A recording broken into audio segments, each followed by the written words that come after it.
Basi Vision, a globally engaged higher education institution of agriculture and allied disciplines.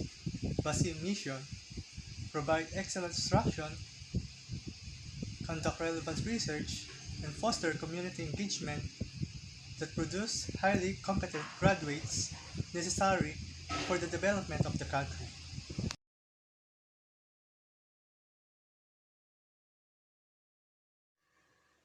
Hello, I am Miguel G. Leonardo. Ano ba meron sa IT na wala sa iba? Bago ang lahat, ano ba meron sa IT?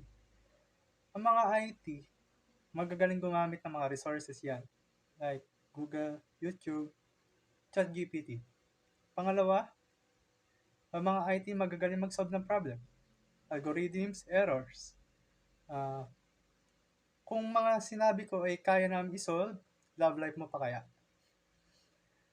At ano ba meron sa IT na wala sa iba? Siguro yung opportunity sa trabaho. Ang mga recruiter sa mga company ay hinahanap puro IT. Kailangan magaling sa technology. Siguro pati sa salary. Lamang ang IT. Kung 6-digit salary, kayang-kaya ng IT yan. Kaya sa IT na kayo.